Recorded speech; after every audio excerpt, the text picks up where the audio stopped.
Sebelumnya, selamat pagi, Om Swastiastu, yang terhormat Ibu Putu Atim Purwaningrat, SEMM, selaku dosen pengampu pada mata kuliah ini, dan seluruh teman-teman kelas 6J yang saya cintai. Baik, perkenalkan, kami dari kelompok 2 pada kesempatan kali ini akan mempresentasikan materi yaitu etika bisnis dengan judul Gambaran Umum Profesi Bisnis dan Tanggung Jawab Moral dan Sosial Bisnis. Baik, perkenalkan, saya sendiri, Ibu Putu Intan Purnama Dewi, NPM 1802213073, dan dua rekan saya lainnya yaitu Kadek Pioni dan Gustayu Murniaste.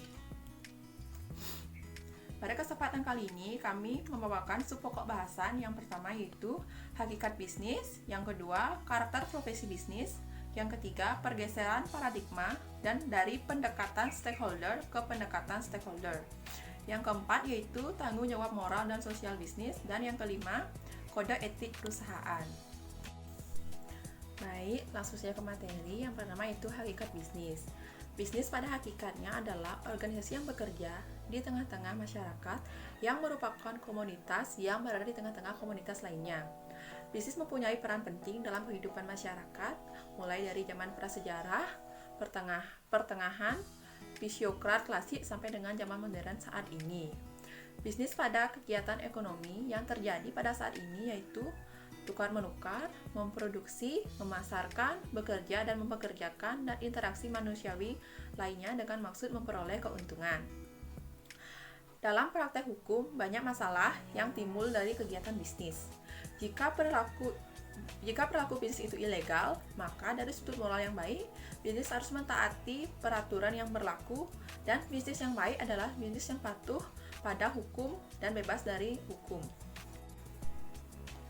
Baik, materi akan saya lanjutkan. Yang kedua yaitu karakteristik profesi bisnis. Menurut Satya Nugraha 2003, profesi dirumuskan sebagai pekerjaan yang dilakukan untuk nafkah hidup dengan menggunakan keahlian dan keterampilan dengan melibatkan komitmen pribadi dalam melakukan pekerjaan tersebut.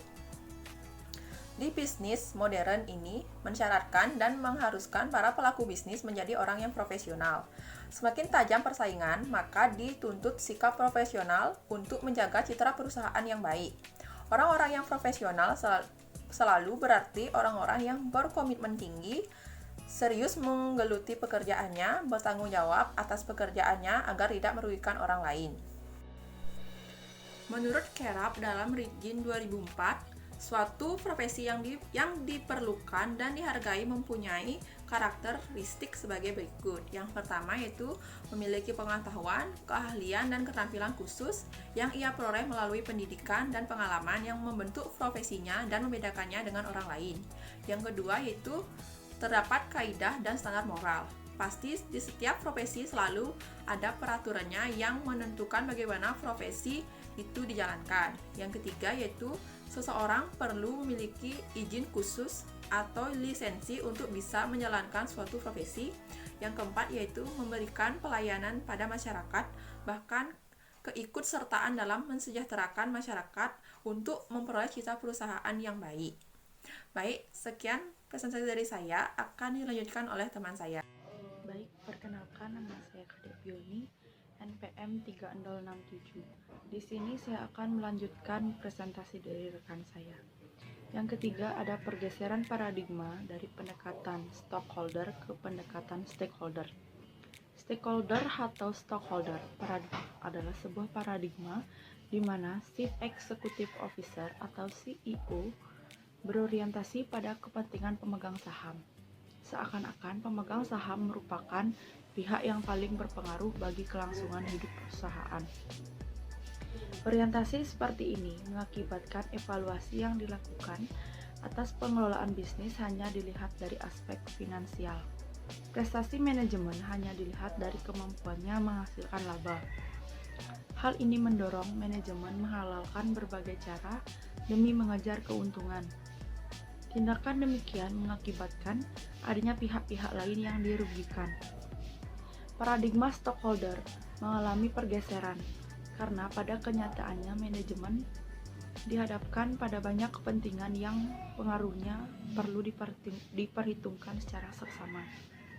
Pihak berkepentingan stakeholder adalah individu atau kelompok yang dipengaruhi dan mempengaruhi tindakan, keputusan, kebijakan, praktek, dan tujuan organisasi bisnis. Pendekatan stakeholder terutama memetakan hubungan-hubungan yang terjalin ke dalam kegiatan bisnis pada umumnya. Pendekatan ini berusaha memberikan kesadaran bahwa bisnis harus dijalankan sedemikian rupa agar hak dan kepentingan semua pihak yang terkait berkepentingan dengan suatu kegiatan bisnis dapat dijamin, diperhatikan, dan dihargai. Pada umumnya, stakeholder dapat dibagi menjadi dua kelompok, yaitu yang pertama kelompok primer, terdiri dari kelompok pemegang saham, stockholder, kreditur, pegawai, pemasok, konsumen, penyalur, pesaing, atau rekan. Yang paling penting diperhatikan dalam suatu kegiatan bisnis tentu saja adalah kelompok primer, karena hidup matinya atau berhasil tidaknya suatu bisnis pada perusahaan sangat ditentukan oleh relasi yang saling menguntungkan dijalin dengan kelompok primer tersebut. Yang kedua ada kelompok sekunder, terdiri dari pemerintah setempat, pemerintah asing, kelompok sosial, media massa, kelompok pendukung, masyarakat, dan masyarakat setempat.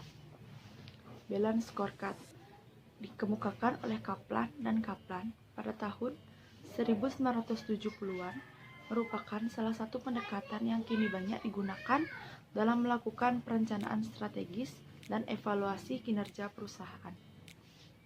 Balance scorecard menekankan perhatian secara langsung dan berimbang antara kinerja dari aspek internal dan eksternal, serta dari aspek finansial dan non-finansial.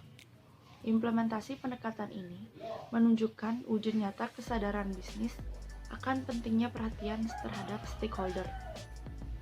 Yang keempat ada tanggung jawab moral dan sosial bisnis.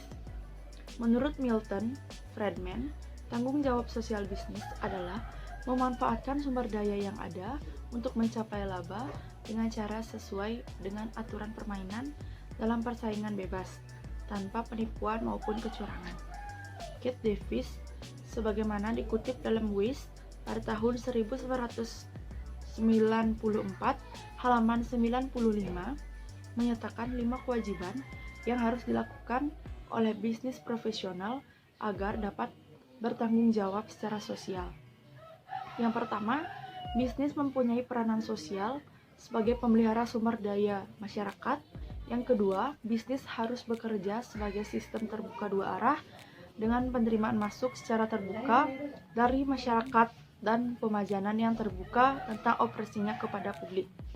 Yang ketiga, biaya sosial maupun manfaat dari aktivitas, produk atau jasa harus dikalkulasi dan dipertimbangkan secara cermat. Yang keempat, biaya sosial dari setiap aktivitas, produk, atau jasa harus diperhitungkan ke dalam harga. Dan yang terakhir, lembaga bisnis ibarat warga negara yang mempunyai tanggung jawab atas keterlibatan sosial sesuai dengan kompetisinya. Sekian dan terima kasih. Baik, perkenalkan nama saya Gusti Ayu Muniasih, NPM 1802013074. Di sini saya akan melanjutkan presentasi dari rekan saya, yaitu nomor 5, kode etik perusahaan. Kode etik berisi tuntunan keahlian, komitmen, moral, dan perilaku yang diinginkan dari orang yang melakukan profesi tersebut. Kode etik pada umumnya disusun untuk mengungkapkan cita-cita dan jiwa profesi yang bersangkutan dan menjadi normal moral yang berlaku bagi mereka yang melakukan profesi tersebut. Dalam zaman modern saat ini terdapat banyak profesi yang sudah memiliki kode etik. Salah satu fenomenal terbaru dalam mencuatnya kode etik khusus untuk perusahaan pada tahun 1970-an akibat terjadinya skandal korupsi di kalangan pembisnis. Selanjutnya, kode etik perusahaan menurut French-Moore disebut extinction dibedakan dalam 3 macam, yaitu 1. Pernyataan nilai, yang kedua kodrat perusahaan, yang ketiga kode etik. Selanjutnya, manfaat kode etik bagi perusahaan yaitu 1.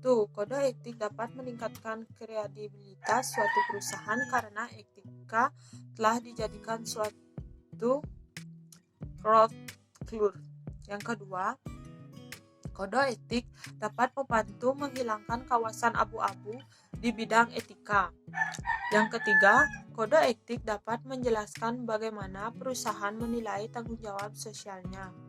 Yang keempat, kode etik menyediakan regulasi sendiri dan dalam batasan tertentu tidak perlu campur tangan pihak pemerintah dan mengatasi bagaimana persoalan bisnis.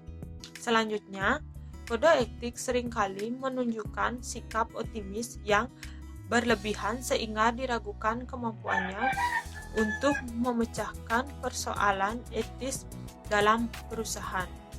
Kritikan yang disampaikan terkaitan kode etik perusahaan adalah 1. Kode etik sering hanya menjadi slogan belaka. Yang kedua, kode etik dirumuskan terlalu umum dan tetap memerlukan keputusan pimpinan dalam berbagai persoalan etis. Yang ketiga, jarang ada penegakan kode etik dengan memberikan sanksi untuk pelanggaran. Selanjutnya, untuk mengatasi kekurangan tersebut, suatu kode etik hendaknya 1. Dirumuskan berdasarkan semua pihak dalam organisasi sehingga dapat berfungsi dengan baik. Yang kedua, tidak muat hal-hal yang tidak berguna dan dampak nyata. Yang ketiga, direvisi sewaktu-waktu agar sesuai dengan perkembangan zaman.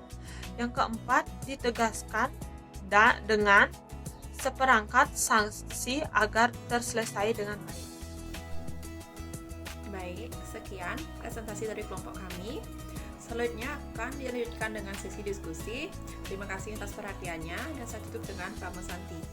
Om Santi, Santi, Santi, Om.